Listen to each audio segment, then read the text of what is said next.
Okay. To inform my audience about the physical and mental demands in cheerleading. You may have heard someone say cheerleading isn't a sport. This is something I hear all the time, especially as a high school student. There are so many people who have their own opinion on this topic. I can't be the only one who wonders why this topic gets brought up so much. I know you may not be a cheerleader, but you probably don't know these qualifications. My entire childhood was spent dreaming of being a cheerleader, and it was always a dream of mine, and now it's unbelievable to say that I've been a cheerleader for 6 years. Having experienced these demands, I also took the time to conduct research on the demands and injuries due to cheerleading. Since cheerleading is known around the world, it is very useful to know more about the sport and what the athletes go through. Let's start by looking at the statistics of injury risk in cheerleading. Cheerleading requires careful training because the injury risk is so great. Tracy, a brain injury specialist, explains how in recent years the connection between cheerleaders and concussions has been rising. The falls, flips, and stunting all make brain injury from concussions so easy to acquire. About 35,000 cheerleading injuries in the U.S. are reported to emergency departments every year.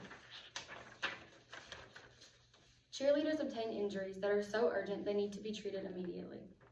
According to the Brain Injury Association of America, around 65% of spinal or spinal cord injuries are occurring in female cheerleaders. Next, we will look at the importance of practice and conditioning. Cheerleading requires practice, conditioning, and recovery.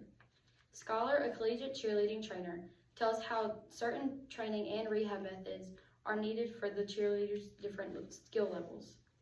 There are certain types of therapy which help recovery become a quicker process. Another trainer who works with Scholar also told how the most important therapy used for cheerleaders is motion therapy. This helps keep their strength in check even while dealing with an injury. The use of motion therapy helps cheerleaders stay in motion and active.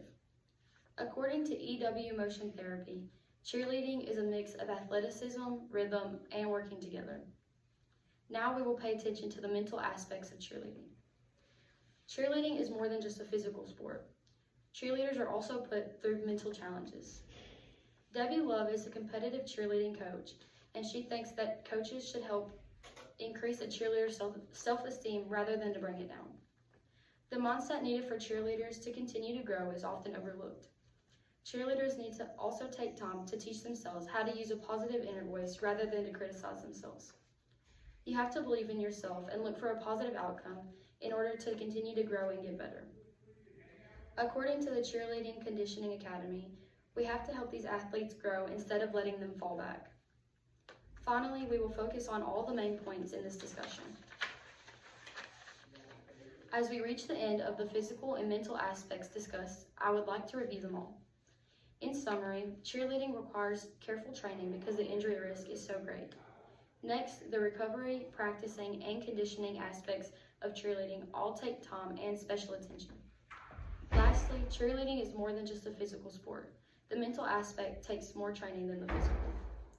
So the next time you hear the argument, cheerleading isn't a sport, just remember there is so much more that goes into it than people even know.